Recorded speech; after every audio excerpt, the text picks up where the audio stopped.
From the News Channel 5 Network, this is OpenLine.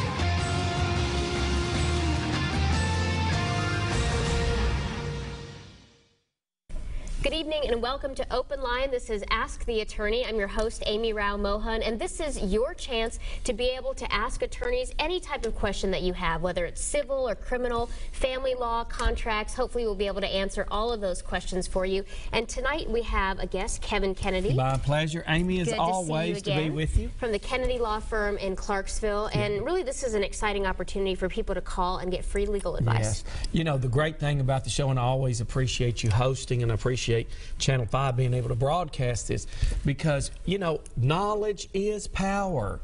And if you know a little bit about the law, it's dangerous. But the more that you learn, the better educated you will, and you can help your family members. There's going to be some people watching tonight, and it may not be their problem today, but one day you will face a challenge, and perhaps you got a loved one, a family member, a child, a grandchild. You'll get some great advice and then use it for your family. Yeah. And we've got that phone number, which is going to be at the bottom of your screen there. It is 737 plus 737 7587. And then we ask that you call and be able to ask Kevin all types of questions. Kevin, tell us a little bit about your practice so people know what you do. I've been a lawyer now in excess of 30 years, and of course, in the law business, almost everything you touch has ramifications of other types of laws. So if you were involved in divorces, which we handle lots and lots of divorces over the years, they said one of my claims to fame was that I did more divorces than any lawyer in the nation during the first Persian Gulf War. And so but then you have bankruptcy because there's monetary issues. So you really can't, and if you've got a lawyer who says, well, I just specialize in family law, well, that guy's got to know a little bit about bankruptcy, creditors' rights, and then criminal law, because your wife gets mad and she charges you with domestic violence. Whether it's right or wrong, you find yourself thrust into that. And I see sometimes some lawyers come back and they say, well, I don't handle anything criminal. And that's one of the benefits of having a law firm, because I've said it before, there's no such thing as the perfect lawyer. So you need a lot of advice, and a lawyer who will go and seek others' advice. He's a smart guy. The guy says, well, I know the answer. I'm taking a double take on him. Go down the hall and ask somebody else. Yes, absolutely. Yeah, that is the great thing about practice. And we're going to have lots of questions today about different areas of the law. Yeah. And so we ask that you call that number on your screen, 737 plus 737 7587. And the phone lines are already lighting up. You know, one of the things before we go to that line that you said that I was reflecting over, you know, I said, if we were in a jam, would we hire a lawyer? Oh, definitely. Say it again so everybody can hear. Yes. It. You would definitely, and I would too. Right. We're both lawyers, and even as experienced as you are, Absolutely. You would hire a lawyer too. Absolutely. I'd get a team.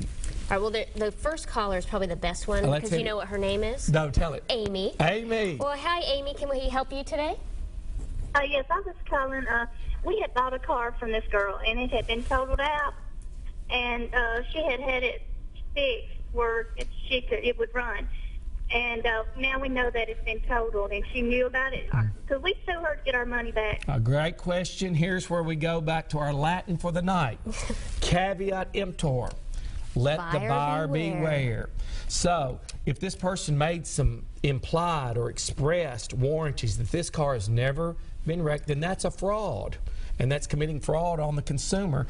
Of course, you can always bring your cause of action. Yes, you can sue that individual if they misrepresented the status of this car. It's a general principle. I don't know every statute, but I do know the general theories of the law. And if it deals with deceit, then there is going to be a theory in the law that will get you some retribution, or will get you some satisfaction through the law. So we don't have to know Kentucky law, Colorado law, but the general principles, the philosophy of law, is it rubs you wrong, because what we want is to be fair. It's not fair for her to buy a car and then it's been misrepresented. What about the Tennessee Consumer Protection Act? Can that help her in that case? Yes, we'd have to get a little more facts, but that's certainly one of the things that I like to do is when a problem is developed, let's see what are all the issues. And you did excellent. That's one question we want to apply to see if we could use it or not. Okay, well, good advice for Amy. We've got Janice here on the line. Hi, Janice. Janice, are you with us? All right, we may have... Every line's lit up. We might have missed her. All right, well, we'll try to come back to Janice. Hi, can we help you today? Katie, are you there? Yes. How can we help you today? My husband passed away in January of this year, and he was on Medicare, but he had quite a bit of medical bills. Am I responsible for all of his bills in Tennessee? How does that work? Okay, that's a great question. It happens to lots of families. The question is, did you ever actually sign when you admitted him to the hospital? Whenever you go in and you sign those forms, they probably have a contractual right to sue you for that. The question is, are we automatically, if I took Amy to the hospital, I'm not married to Amy, I'm not responsible for Amy. Now, if I sign for Amy, that brings me into another level. The law in Tennessee says that if you're married to someone, you're going to have to take care of what would be reasonable expenses, and of course there's a great argument that could be made that that would be a necessary and reasonable expense. However, I would get a lawyer and I would fight that one. And most of the time, the hospitals, when the person passes away, that's it. They can make a claim against the estate, but if they have no estate, that's it. All right. We've got Jackie here waiting. Hi, Jackie. Yes, I've got a question. How long can the criminal courts or the court system harass a person before you turn in charge with harassment? Okay. Well, there's some gray areas when you talk about harassment. It gets down to what would a reasonable person think would be harassing. And we'd have to know all the facts and circumstances. You know, some people that have children, ones they're calling 100 times. That's unreasonable. Of course, they're always going to say, well, I wanted to talk to him about my child. That's a gray area. We also get into harassments when people come back and they say, well, I came over to pick up my rent, but you won't pay the rent. Well, then it's a good say. They're unreasonable. They come at unusual times. That could be harassment. And then, of course, we have the stalking statutes.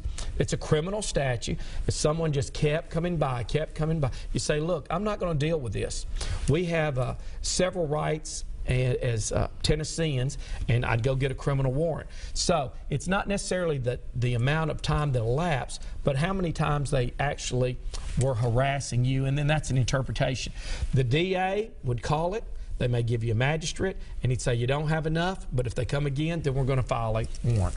And what I would do, even if I didn't have a lawyer, didn't have the DA to prosecute, you go hire you a lawyer and let that lawyer fire a cease and desist letter on them. And usually, unless they got a mental problem, they're going to leave you alone. Yeah, that letter can do a lot of good. It sure will. All right, we've got Latrina here on line 6. Hi, Latrina. Hi. Hi. I'm calling to ask about identity theft. My social security number was sold, and the IRS is the one that informs me of the issue.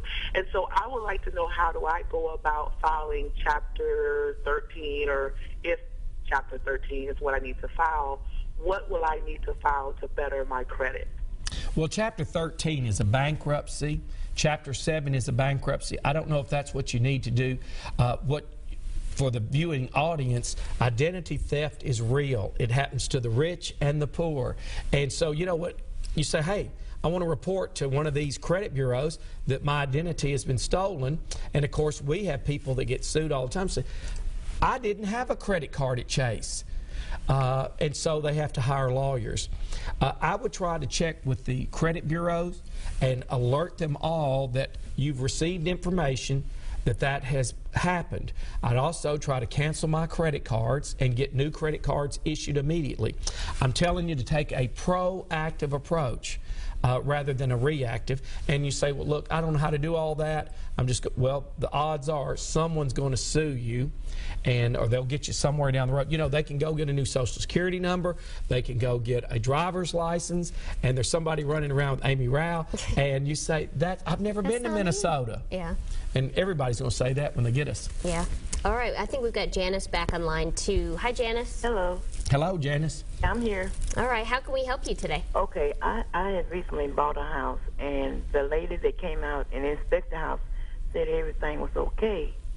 So about a month later, everything went wrong with the house. Okay. Is there anything I could have done, you know? Yes, ma'am. And, you know, when you hire appraisers to come look at your house, and they're going to say, hey, the roof is fine, hey, the electrical's fine, and you rely on that, then that's a misrepresentation. And of course, people sue those appraisers because you paid them a fee, they made certain representations, a contract was established, consideration was given.